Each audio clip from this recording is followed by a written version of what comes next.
Okay. Thank you all so much for coming out this evening. My name is Caitlin, and I'm the executive director here at the Matheson History Museum.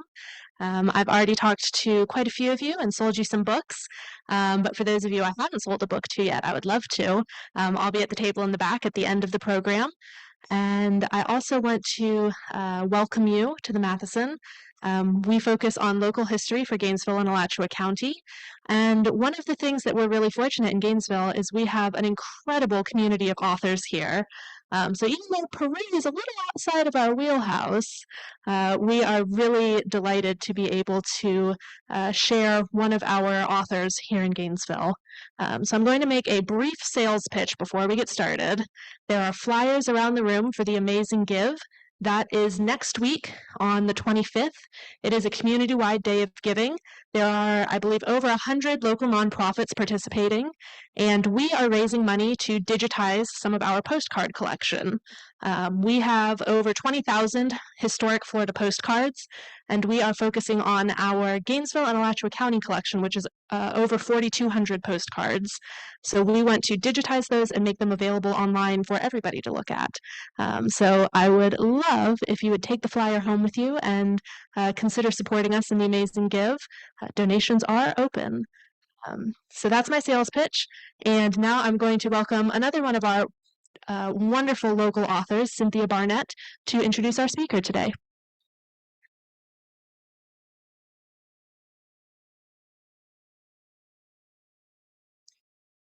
Hello, everyone.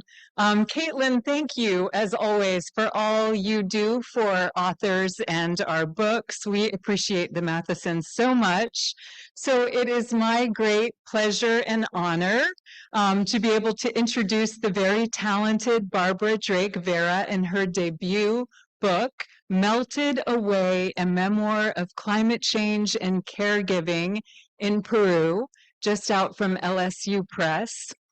I am so excited to celebrate Barbara here in her home community of Gainesville, where she lives with her husband, Jorge Vera, and their son, Sam. And Jorge and Sam, I know so well how much families do for the authors in their lives. So I want to recognize you both for all you've done, especially Sam's invaluable social media marketing advice to his mom.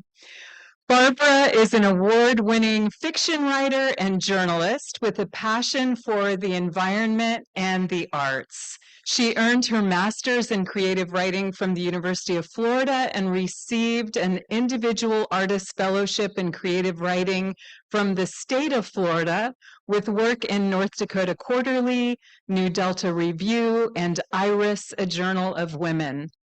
Her nonfiction feature stories and arts reviews have appeared in NBC.com, The Village Voice, Miami Herald, Orlando Sentinel, and other publications. While living in Peru from 2007 to 2014, she was a freelance reporter and field producer for NBC Nightly News and The Today Show, assisting with coverage of environmental news and the hunt for Dutch murderer Johan van der Sloot. In Peru, she and Jorge founded the nonprofit Clima y Cultura to raise awareness of the effects of climate change on indigenous cultures. It was also there that she lived the extraordinary story in Melted Away. The writer Jill Cement described it so well as a memoir that, quote, scales both the Andes and the towering mystery of how to care for an unlovable father. Melted Away is about compassion for both a declining father and a failing environment. End quote. Everyone, please join me in a towering round of applause for this beautiful book and for Barbara Drake-Vera.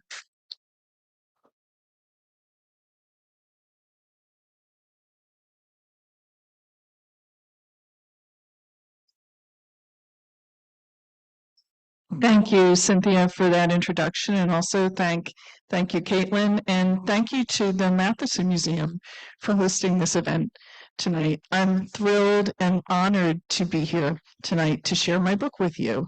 And in the town where I earned my MFA, and also where several scenes in Melted Away take place.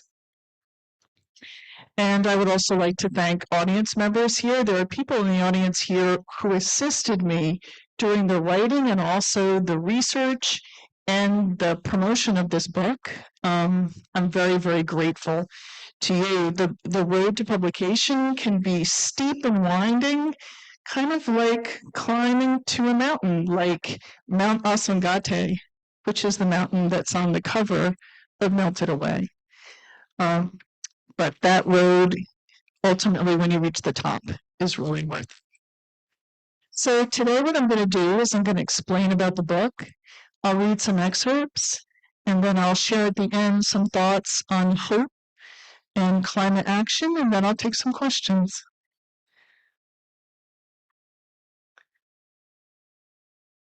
So in a nutshell, what is Melted Away about? It's the real story of an American journalist abroad who overcomes the crippling legacy of her father's early cruelty by paradoxically becoming his reluctant caregiver in Lima, Peru, after he was diagnosed with Alzheimer's in 2011. I am that journalist, and I am that daughter. And I wrote Melted Away partly to share that even in the darkest times, when it's the last thing you think is going to happen, transformation and renewal are possible.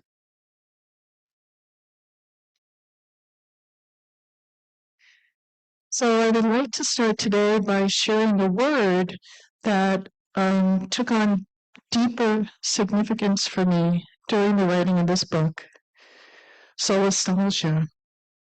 It's a neologism coined by Australian philosopher Glenn Albrecht in 2003. Solastalgia is an emotion. It's a type of grief. It's the disorienting grief you feel when, due to environmental changes beyond your control, familiar place becomes unfamiliar. And it's the homesickness you feel when you are still at home.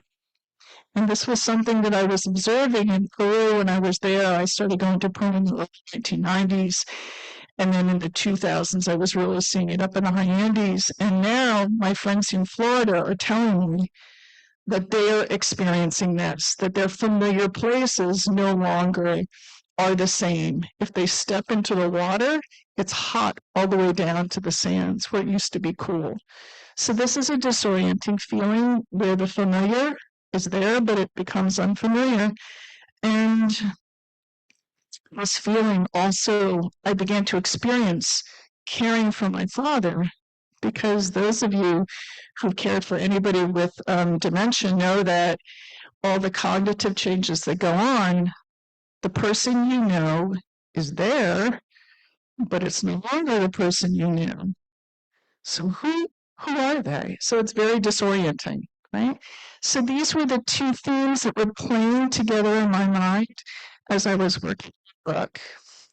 So solastalgia, the noun, that's the first word, and later I'm going to share two concepts that I came to embrace in Peru as an antidote to solastalgia and also to these powerful destructive forces that are acting on all of us all over the globe. Okay, so now I would like to introduce one of the most important and unusual settings that is in Melted Away.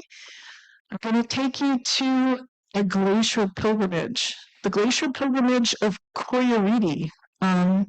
It's in the province of Cusco, as you can see on this map here in southern Peru. Coyuriti is a phrase that means shining snow star in the Quechua language, one of the most important indigenous languages of Peru, and it's actually spoken by 7 million people throughout South America. And at the center of this ancient pilgrimage, which goes back to pre-Columbian times, is a sacred glacier. And that glacier is now melting from climate change, and it's upending indigenous cultures and beliefs, as well as the livelihoods of everyone in the area. Pilgrimage takes place once a year, each May or June, and it's timed with the reappearance of the Pleiades in the night sky. And the festival originated back before the Incas, and over the centuries, it evolved into a syncretic event blending both Catholic beliefs and Andean traditions. So, depends on the mindset of who's coming up to the festival, how they're going to be experiencing this very, very intense event. So every year, more than 100,000 participants travel from all over South America to venerate the deity at the center of this event, El Señor de Coyoliti, the Lord of the Coyoliti. And he's either a Christ or a mountain deity or both, depending on the perspective of the person who's come. 3 days and 3 nights of chanting and dancing all through the night and praying. And in the picture in the center, you see the pilgrims camping out in Sinacara Valley. That's about 16,000 feet above sea level. Gets freezing cold at night. And up to the glacier, which is 18,000 feet. He and I traveled to this pilgrimage 3 times in 2006, 2008, and 2009. And originally it was sparked by Jorge's desire to document the ancient ice rituals that are practiced by the local people there. And they say that if you go to Coyoliti 3 times, your dream comes true. The dream that you hold most cherished in your heart. And it was like, our last pilgrimage was 2009, and I was like, shoot, my dream didn't come true. You know, I really want to publish the story. I was obsessed with publishing a story about, but my book came out. So the Lord of Coyoliti, I think he did answer me. Okay. So I want to share with you a little more about Coyoliti. I'm going to introduce you to a natural feature, Colque Glacier. That figure is very important for me. The first pilgrimage that we made to Coyoliti in 2006, Jorge and I were still living in Florida. That shaped the rest of my life right up till today, including this book. It awakened me to the global climate crisis, and that was specifically when I came face to face with the glacier for the first time, me, a Florida girl, suddenly with a glacier. So I'm going to read to you an excerpt from the prologue. So I've just flown to Peru from Florida. It's my first time at such a high altitude, over 16,000 feet. I'm having trouble breathing and even putting one foot in front of the other, but I'm determined to reach the glacier.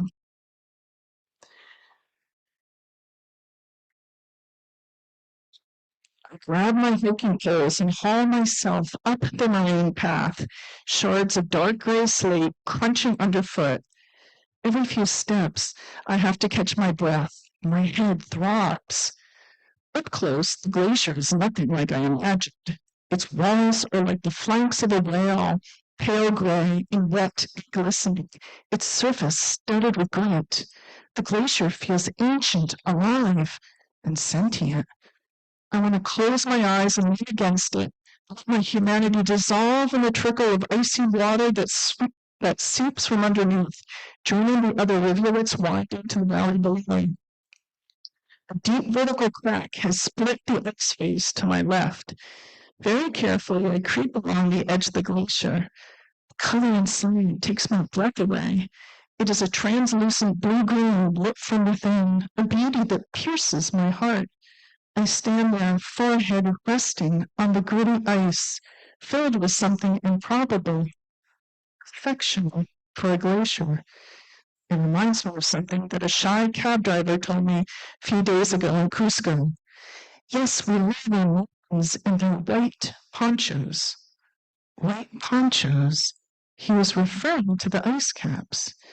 Asungate, the local people call the deity who protects this particular mountain range. Lord Asungate, the living spirit of the mountains. This Apu was male, like most Peruvian mountain spirits.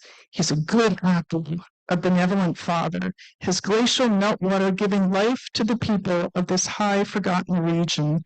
Children of the glacier, they call themselves, a Peruvian anthropologist recently wrote. Pilgrimage of Coyotes, when they climb the glacier to play in the lap of their father, she wrote. He will always be there for them until the snowcaps disappear. What must that feel like, to be nurtured and sustained by one's own father, I wonder, gazing into the blue ice, to be loved completely, no conditions demanded in return. I try to imagine it, but I can't. Love and father, nurture, don't go together in my brain.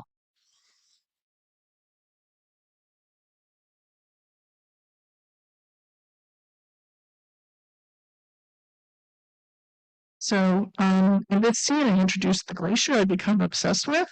And I also conjured the specter of my real father, who was living in Florida at the time.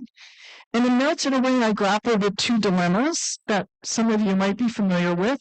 Hopefully you're not, but maybe you are.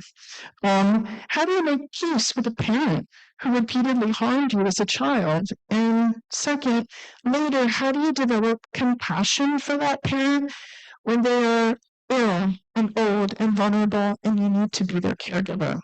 These are things that I really struggle with at Peru. So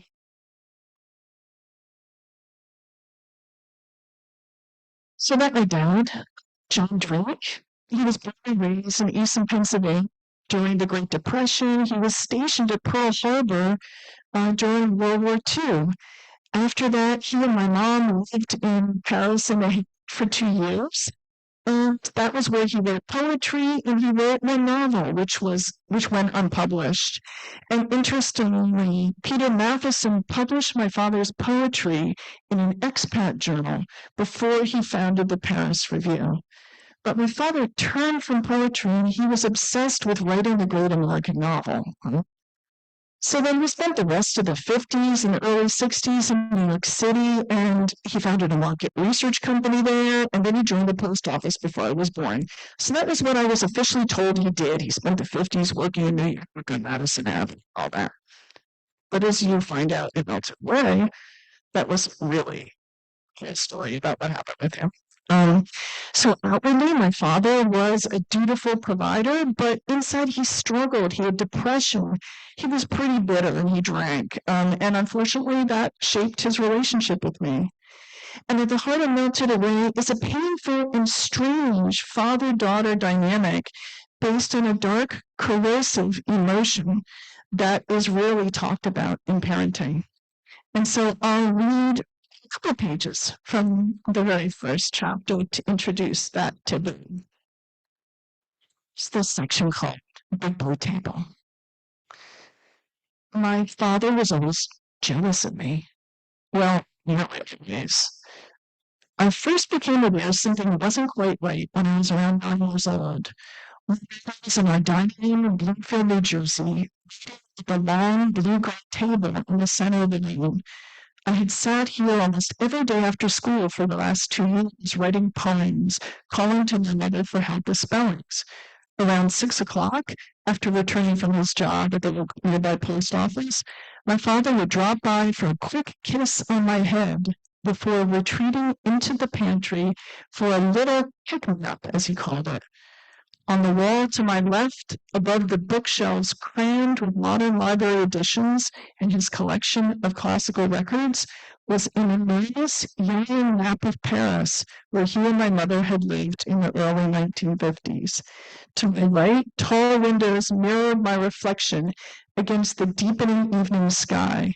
A sturdy girl in tortoiseshell glasses and green pajamas, my long red hair bound in 2 ponytails, the elastics capped by hard translucent gumballs. An only child, I loved doing this, losing myself in weird sounds, writing short, rhyming verses about birds and nature and Martin Luther King Jr., freedom with a capital F. It was as everyday and wondrous as flying down the hill on my roller skates. Only lately, thanks to the efforts of my 3rd grade teacher, my poems were being published in national magazines, and I was starting to receive fan mail along with requests for more poems. That evening, my mother never allowed me to stay up until 10 o'clock to answer my mail. I was writing a poem from Miss Angle's fourth grade class in Rosedale, Illinois. My lucky Snoopy pen flew over the blue-lined paper as I tried to conjure up a short, stubby tree, stubby, chubby, with red mushrooms, no, orange mushrooms at its base. How do you spell squished? I yelled over my shoulder. Squished, replied my mother from the living room, stifling a yawn. The springs of her armchair creaked as she stood to go upstairs to bed. A little while later, my father entered the dining room and picked up Miss Angle's letter. I ignored him and kept writing. He began circling the table around and around, counterclockwise. No kiss on the head. Whatever. The letter fluttered to the table by my elbow. But in the fall, his leaves fell down. His toadstools squished into the ground. I smelled his boozy, tobacco scent. He was leaning over my shoulder. From the corner of my eye, I saw his face. Not a smile, an angry line, like the blue sun frowning over Paris. He poked the page with his long, square-tipped finger. Squished. Is that a word? Yeah, like squashed, but with a squish sound, I said, like when you step on a wet, slippery mushroom. He said, and muttered something that began with Anna. What? Just forget it. His nasal voice went down in an ugly way on Getty. No, Dad, I want to know what's in Anamata. I looked up at him. His eyes were bloodshot, and his auburn hair, usually raked over his forehead in an elaborate comb-over, was dangling off one ear. Squish, squash, squish, he said. He laughed and disappeared into the pantry. I heard ice clinking in a glass. I looked down at the page, a lump in my throat. Squished. What was wrong with that? So that's my earliest, faintest memory of my father. And obviously I did not understand. And I could feel something was off. And when you're a kid and things are off, you can't put words to it. You feel something is odd. So over the next several years was when it became clearer and clearer to me what was going on. And he became more pointed in his criticism, more direct, and it erupted into out-and-out fights to the point where I quit writing altogether at age 12, while meanwhile having my work adapted for shows like Zoom on television and all that. So this was really horrible. As you can imagine, you're doing the thing you love, and yet someone in your house can't take it. So, as I described in Melted Away, things came to a head 10 years later when I took up writing again. I sparked his age, and there was more vindictiveness. I will not provide spoilers here. You'll have to read the book to find out what he did. But you do need to know is that even after the smoke cleared from the battlefield between him and me, in my 20s and 30s, I was not okay. So outwardly, I was a pretty successful journalist and an editor and a magazine and newswriter. But when it came to my own creative way, writing, I was a mess. And my brain had done something odd. Probably psychologists could analyze it. I conflated getting published with my creative writing with being punished. Published. Punished. So I had very strange reactions when my short stories and poems would actually be published, and I describe this. Let's just say they were neuroses that were crippling and kind of weird and a little humiliating. So I never talked to anybody about these. Nobody knew these things, but I struggled with these things. The fact that I actually came and did an MFA, that was a really big deal. I was 40 at the time. I was older than the others. So all this kept me on the run from my father for 25 years. And this was the mindset that I was in 2011 when Jorge and Sam and I were living in Peru. when I was suddenly informed that my widowed father, whom I'd spent my life learning from, had Alzheimer's and he needed 24/7 care, and I, his only child, had to oversee it. And it was the last thing I wanted to do. But as Carl Jung says, what you resist persists. So this launches the main events in Melted Away, my struggles to care for this man. Okay. Okay, we have some scenes from Luna, some actual scenes. So as you can imagine, having my dad in my home and Luna was not easy, especially in the beginning, and people who've read the book know that he actually became violent. He was among the 20% of people with Alzheimer's who actually become violent, and that's a really difficult thing for caregivers to deal with. So being around him tested my sanity and also my restraint. I wanted apologies and explanations for his years of cruelty, but with his cognition dissolving rapidly, like these glaciers up in the Andes, that was not possible. And I had to find a new way to move on past old hurts. But for my dad coming to Peru, it really was an amazing thing.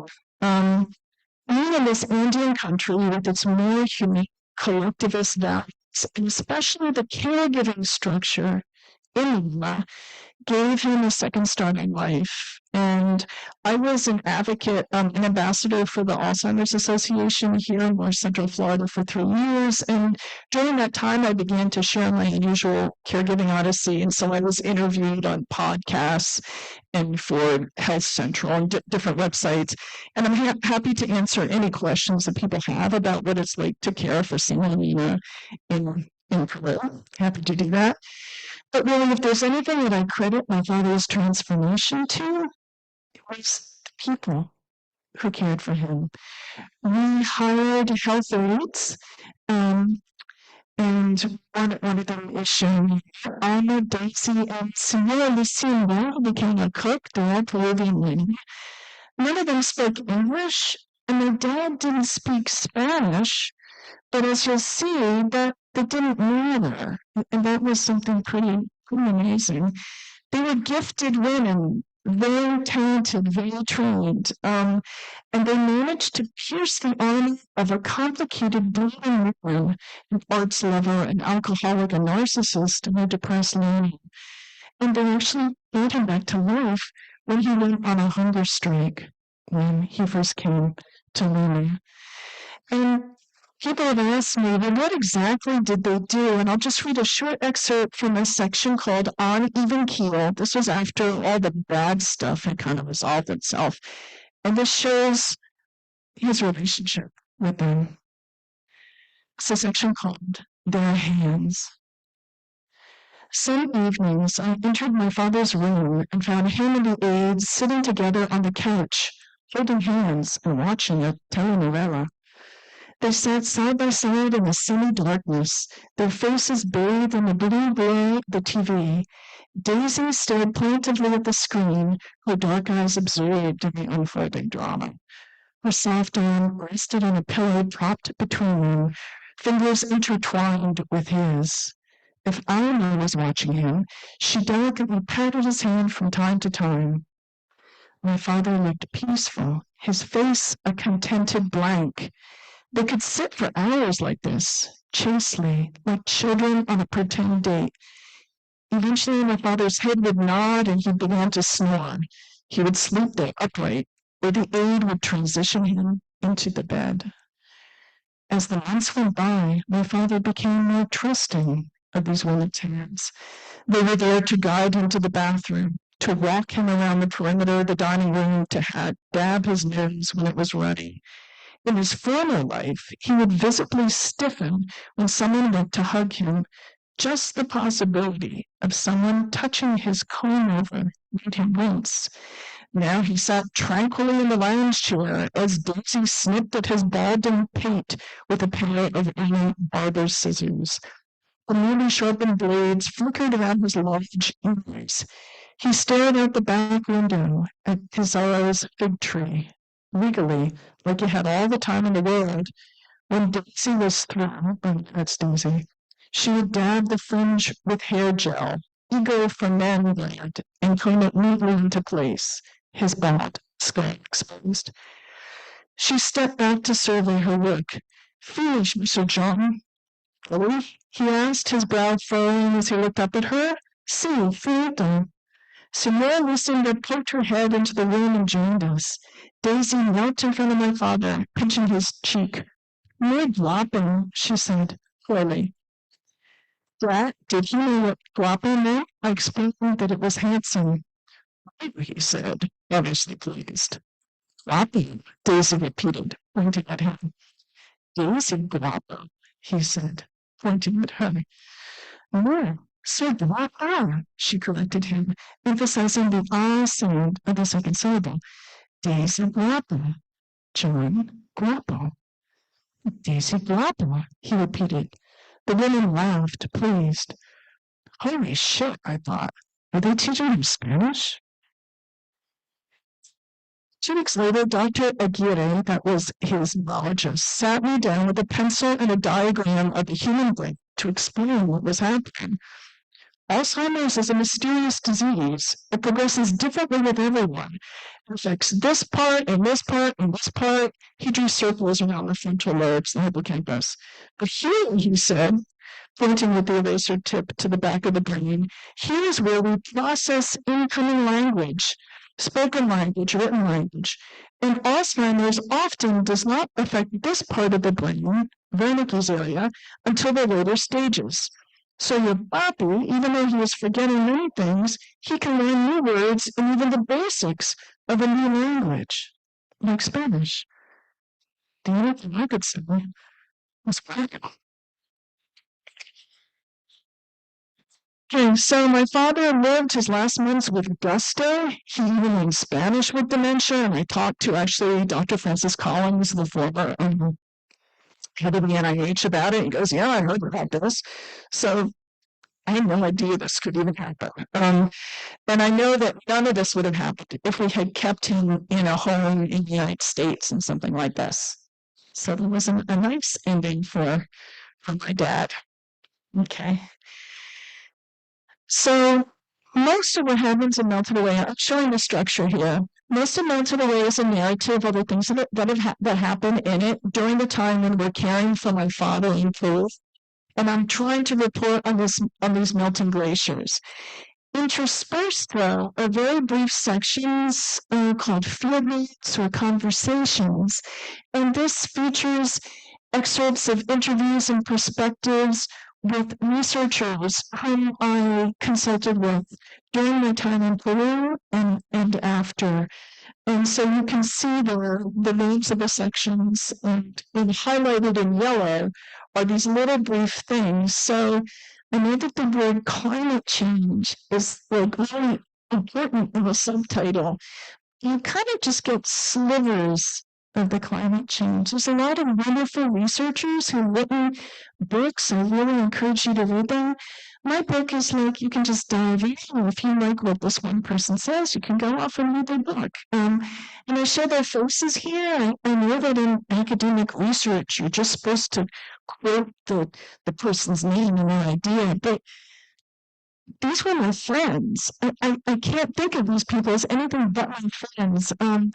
They include Alfonsina Barrera. She's a wonderful author from Cusco. Dr. Inge Bolland, who's an ethnographer from Canada, from Vancouver Island University, who's lived with the people of the Highlands for many, many years doing field work there. She's written wonderful, wonderful books. There's one of the pilgrims at the bottom. I'll begin to him in a second.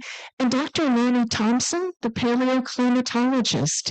You might have first seen him in An Inconvenient Truth with Al Gore. And he's the guy from the Bird Polar Research Center who runs all over the world collecting ice cores to analyze, and find our climate history before everything melts away. And these people were wonderful. They would respond to my emails. I didn't know if it, who was I? But they were so anxious to share what they knew. And it's very, very meaningful for me. So they're featured in the book here too. Okay. So sandwiched between the sixth and the last chapter include field notes from a really memorable encounter with the village leader from the poor district of Cusco. He's shown here. This is Alejandro Espinosa Panda. This was on our third pilgrimage to the glacier, and Alejandro made a real impression on me, and I think it points to maybe how I was beginning to change in the midst of all this. Field notes, the comparsa leader. Okay, June 1st, 2009, 8 a.m., Seneca Valley, our third Coyote pilgrimage. Don't step in the donkey shit, Jorge says, as we boot my hands in the mess. I scraped it off in a sharp-edged boulder covered in dried-up moss. It's impossible to tell the mud from the shit on the last morning of the pilgrimage. Over the last 3.5 days, hundreds of thousands of people have stomped through this glacier basin, and the campsites are a jumble of tarps and cooking fires and pilgrims land in their ritual costumes. The mountains looming over us have lost nearly all of their ice caps. But Alfonsina Berry was wrong. The people keep coming. I can't figure out why. Jorge and I buckle cross a main glacier stream and head west from the incessant drumming. Some village pilgrimage groups, known as comparsas, are gathered on this side of the valley, their sites marked by embroidered flags that proclaim the district and the name of their major domo, pilgrimage sponsors and leaders. I'm drawn to an impromptu shrine of candles, offerings, and a baby doll dressed as an akuku. That's a ritual. Considered the akuku's, and this baby is considered the akuku's animus, of his vital force. These are arranged beneath 2 large banners, one made of orange silk with yellow embroidery, the other a black velvet, decorated with only white flowers. Nación Quispicanchis, the orange banner reads. This group is part of Quispicanchis, one of the 10 nations or brotherhoods of the surrounding area that have attended Coyoliti since and participated in its rituals since pre-Inca times. Another flag reads Santiago de Cusco, poorest district in the Cusco province. About 20 comparsa members are standing around eating flat round Andes bread and drinking tea from plastic mugs. They're dressed as ceremonial llama herders with flat rectangular hats decked out with sequins and ribbons and braided leather whips slung over their shoulders. Seated by the shrine is a young man with a friendly, intelligent face and a white mask pushed above his forehead. He sets his steaming mug on the ground as we approach. He's their major domo, he tells me. Alejandro Espinosa Bando, age 34. His face knits in concentration as he gestures at the elements of his costume, the knitted face mask to guard against the cold, the sacred icons on his hat, the whips to perform the river of blood dance to feed Hachamani, Mother Earth. When he turns around, I see a limp llama fetus hanging from his belt. An offering for the Apo, he explains, to ensure the flock's fertility in the coming year. Several hours earlier at 3 a.m., he tells us, he led his comparsa on a moderate climb to the glacier's edge. There they rode slingshots and danced for El Señor de Coyoriti. Nobody tripped or was killed by falling rocks, which would have been signs of the Lord's displeasure, so the mountain spirit must have been pleased. He would relieve them of plentiful crops, maybe even a new house for some, says Espinosa. I have learned from researcher Ivy Bowling that being a major domo is a big responsibility, especially in impoverished Indian districts. The major domo only organizes and leads the comparsa. They also cover everyone's costs for the pilgrimage: transportation, food, supplies, costumes. That could swallow up most of this man's yearly income, I'm thinking. I hope that the other people listed as major donors on that flag chipped in a lot. Why do you do it, I ask? All this effort to organize the comparsa, to travel all this way. Can't you worship El Señor at your own village? He looks over my head at Jorge and Paco and considers. The Lord of Cuyaridi wants us to live together on earth peacefully, he finally says. We travel to Cuyaridi in comparsas to learn to share, to stop being egotistical and hypocritical. Isn't that what you are learning with your comparsa, Senora?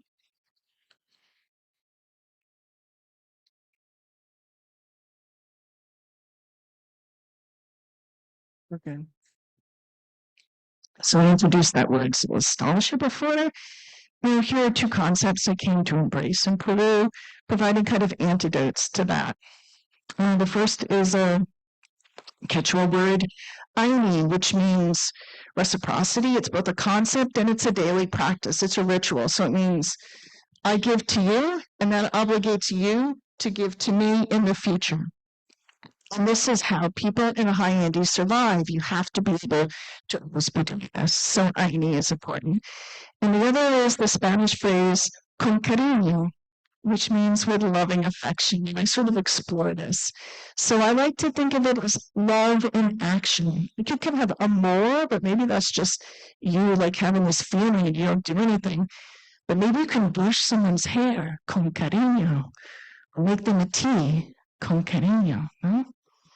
So these words came to mean a lot to me, and I think they have wonderful implications for what we can live together on this planet.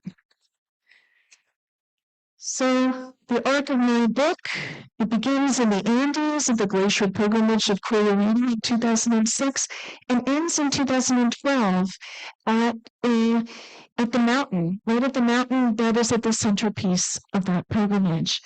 In Asungate on the circuit, and we make a pilgrimage and we go around to all the different hamlets there and meet the people from Barnett calls the children of the glacier, people of this high land who are being impacted by climate change so early, all their glacier, the glaciers dwindling. And now, if I can talk about Florida, 15 years later, now we are on the front lines of climate change. And it's our rising seas and our burning seas, all right? So, ending with the words of the people of the high Andes is very fitting given the state of the environment today. And the fact that the indigenous people of Peru, who were on the front lines of the climate crisis 20 to 30 years ago, did the least to cause it.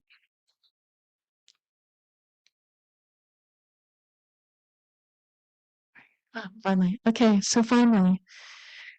I meditate on my experiences in Peru a decade ago as caregiver to a difficult father and as a reporter trying to raise awareness of the effects of climate change. These effects are at our front doors and around the world. And I understand how overwhelming the climate crisis is for many of us. Many women, many people don't know what to do. Do something, sure it's going to make any difference. So maybe we should just go take another cruise and play bingo and try to forget about it. Right? And I understand that people want to maybe just give up and tune out, but we can't do that. And so I wanted to close today's presentation by sharing a scene from the epilogue where I confront that reticence in myself to think about climate change and what we can do with it. Whenever I slide back into apathy, I remember a schoolgirl I met in Valence where Jorge and I attended a glacier conference in 2009. She and her classmates had drawn pictures of the mountains and farms and animals, and they were displayed on the walls of her classroom with their thoughts about the environment written underneath. They're showing here, actually. Glaciers give us water. Water is life, the literature card said. How beautiful our mountains are, so pretty with their white ponchos. This girl, she must have been 8 or 9 with long black braids, came forward excitedly when the scientists and Jorge and I toward the room. When I stopped to examine her colorful picture, she tapped my arm politely. I looked down to catch a flash of anguish in her deep brown eyes. Senora, she said in Spanish, what can I do to stop global warming? We are so worried. At that time, the United States was producing, per capita, 11 times the greenhouse gas emissions of Peru. But she, a victim of climate change effects, was asking me, the American, what she could do to solve the problem. I was stunned and could not answer. There is no answer in words, I have since learned. There's only caring for others and the planet expressed through heartfelt action. In other words, con cariño. Thank you. Yeah.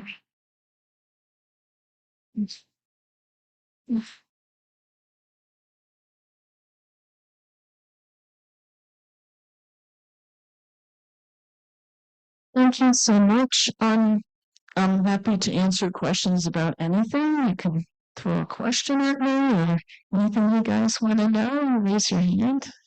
So as we get into the question section, we do have people watching live online so that they can hear the questions as well. If you have a short question, I can repeat it for you. If it's a longer question, I would ask that you come and speak it into my second microphone so that it is audible for everybody to hear. Short question, how are the mountain capitals doing now? Are they perfect pictures? So the question is, how are the mountains doing now? Great, yes. How are the ponchos doing now? Well, not very well. In the last 60 years, this just came out in 2023, the glaciers in Peru have lost more than 50% of their mass, 56%. And that's very troubling for this Andean nation because 2/3 of the people of Peru directly depend on glaciers for their drinking water, for their crops, for their animals. Remember, it's a very country for their hydroelectricity. So to answer your question, there have already been about conflicts, let's call it conflicts, about water there. Especially what's going on with when you have glaciers melting is you have a surfeit of water. So you'll have glacial lake overflows, or you'll have tons of water, and wow, that's great for hydroelectricity. So in their usual resourceful way, Peruvians are making the best of that. They're using what's now very plentiful, this too much water running off. They're growing blueberries. You might see in Publix containers of blueberries or asparagus from Peru. So they're using what they're having. And I even once saw a man, he was making snow cones in Laos from a block of 50,000-year-old glacial ice. So Peruvians are very resourceful to sort of oversimplify things. But in the long run, this is very problematic. And Peru has never faced any situation like this. So they're moving their llamas up higher and higher, but the water is disappearing. And then now many people are just leaving the high Andes, and they're doing that. They also don't have as much money for infrastructure and for things to combat the crisis. So things don't look that great. Thank you for that question. Oh, here's a question over there. Learning how to access and coordinate elder care is very complex. how did you manage that in a country that was relatively new to you? Great. So this question is about how you navigated getting elder care in a country that you were relatively unfamiliar with. Thank you. Yes. I've had this question a lot. How did you coordinate it? How did you do it? The fact is, my husband is from Peru originally. He lived there for the first 20 years of his life. He has a big extended family there.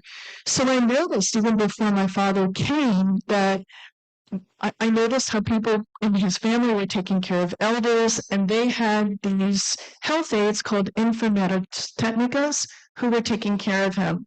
So I went to the agencies that represented them, and I told them that my father needed, that he had dementia, that he was American, and he didn't speak any Spanish. Sort of like through trial and error, I found that out. I mean, I was really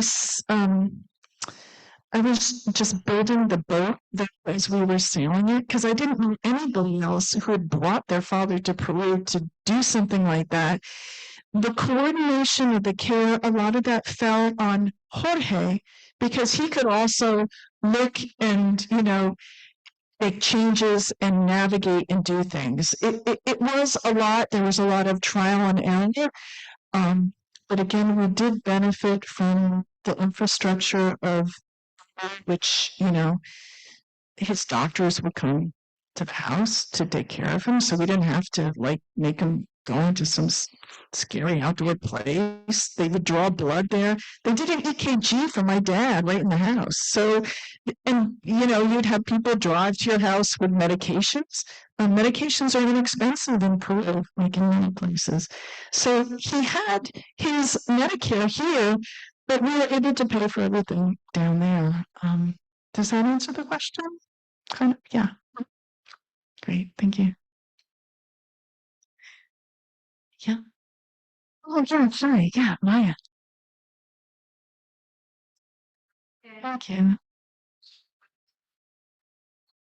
Medical care is the only place where you were dealing with, the difference in culture. So I'm wondering how you dealt with Jade from Ford. Oh, thank you.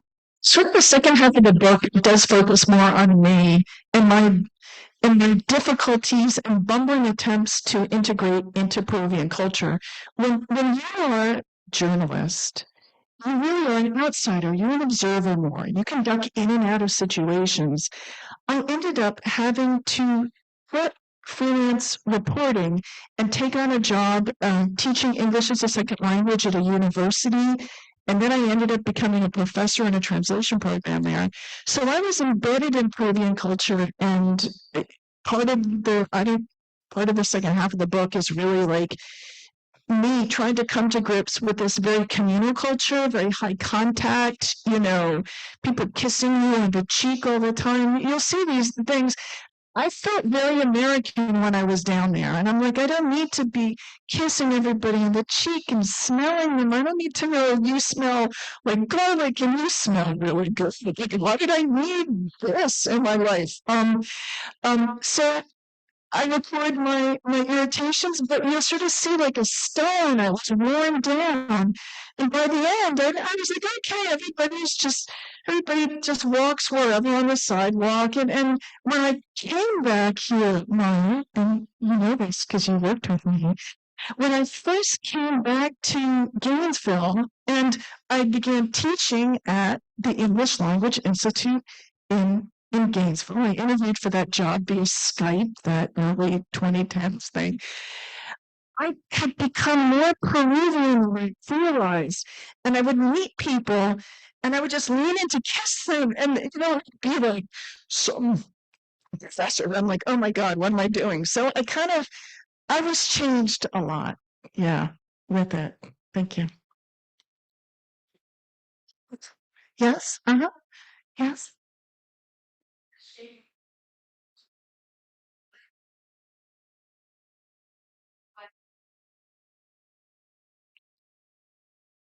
Thank you. So this question is about when the structure of the book came to be. The structure of the book definitely came afterward. I first wrote a draft, which was mainly about the caregiving. I think it was a much more lighthearted book than I informally referred to it as a Peruvian Alzheimer's adventure. But then what I realized is when you have someone with dementia, they don't really go through, there's a lot of changes that happen to them, and they're the victim of this. It didn't transform my father in the same way. So I would say that a couple of years into writing it, I opened up, I opened up my little stitched up doll and I expanded the structure for it. That's how it was. And then I had to work in how was I going to address all the work that I had done on climate change. And then I just realized there's lots of amazing books written by people who are a lot more informed than I am about climate change. They can write the big fat book. I'm just going to have like the little slivers. So it was kind of trial and error. I didn't have any guidance on this, really.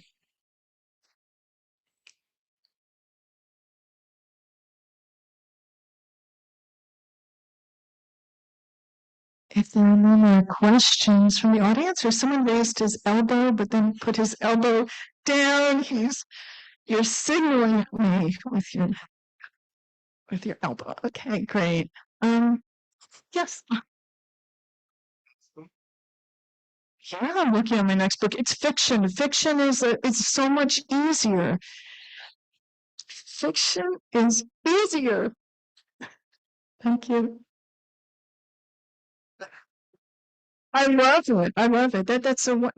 I love your enthusiasm. That'll be, well, you write the book, but then you have to like convince your agent that it's good, and then you have to convince a publishing company. And I had agents telling me 2 years ago, they said, this book, they're like, where are the avalanches? It's about climate change. Why is there not an avalanche? And they don't realize climate change, it happens in increments, right?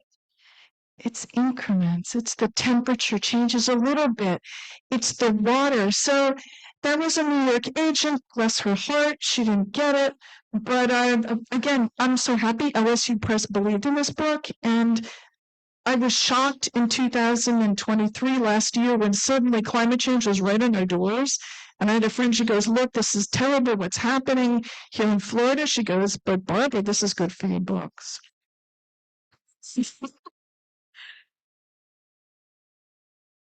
Are there any other questions? Do we have any questions from the audience? Did anyone type anything that we can repeat out loud? It looks like I've got one question, and it is, did your students at the university talk about climate change? So that would have been 2014 to 2018. We didn't talk about climate change. A lot of the students where I was teaching at the Language Institute came from the Middle East. They came from the oil producing countries, I'm sorry, and they had like no awareness of climate change at that time. And I remember once doing something about it, and I remember an odd puzzled look, but no, during that time they were not writing about it. But I'm sure they're writing it.